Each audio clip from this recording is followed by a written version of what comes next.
Shalom, kita ketemu lagi dalam program Minutes of Change, menuju perubahan menjadi pribadi yang berkenan kepada Bapa dan layak menjadi mempelai Kristus di akhir zaman. Saudara, hari ini saya mau berbicara tentang jodoh, pasangan hidup. Bisa jadi saudara, jodoh Anda itu adalah teman sendiri atau tetangga di sebelah rumah. Yesaya 34 ayat 15 berkata, "Di sana ular pohon bersarang dan bertelur, mengeram sampai telurnya menetas. Burung-burung dendang saja berkumpul di sana, masing-masing dengan pasangannya." Saudara, kalau binatang saja Tuhan berikan pasangan, tentunya manusia juga. Ya, bagaimana mungkin manusia modern masa kini banyak yang mengalami kesulitan menemukan pasangannya? Padahal saudara, mereka pandai bergaul, mereka pandai bersahabat satu dengan lainnya. Wah, kalau saya lihat manusia zaman sekarang begitu familiar, mereka begitu loyal, mereka begitu luar biasa. Di Kejadian 2 ayat 18 berkata, Tuhan Allah berfirman, "Tidak baik kalau manusia itu seorang diri saja. Aku akan menjadikan penolong baginya yang sepadan dengan dia." Sejak awal manusia diciptakan, Allah telah menyediakan jodoh bagi Adam dan Hawa itu. Itu sebabnya saudara, setiap manusia sewajarnya bisa lebih mudah menemukan jodohnya. Di Efesus 5 ayat 22-23 berkata, "Hai istri, tunduklah kepada suamimu seperti kepada Tuhan, karena suami adalah kepala istri, sama seperti Kristus adalah kepala jemaat. Dialah yang menyelamatkan tubuh."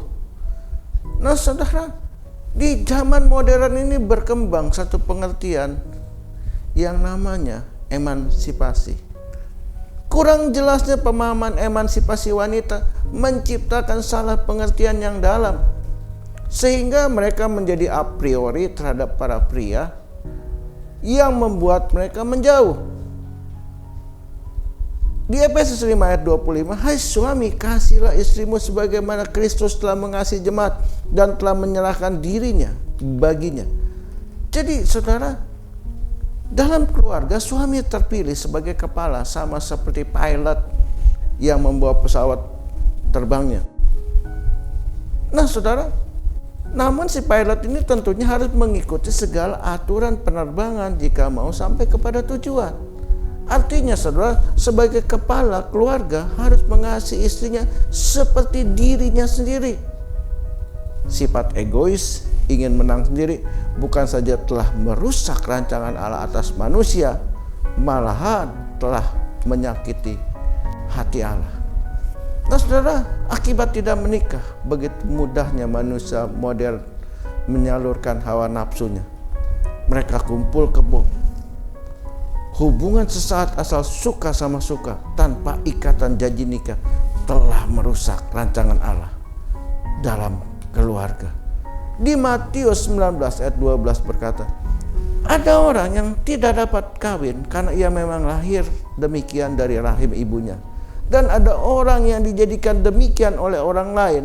Dan ada orang yang membuat dirinya demikian karena kemauannya sendiri, oleh karena kerajaan sorga. Siapa yang dapat mengerti, hendaklah ia mengerti." Nah saudara, memang ada yang ditetapkan selibat, yang sudah ditetapkan untuk tidak menikah.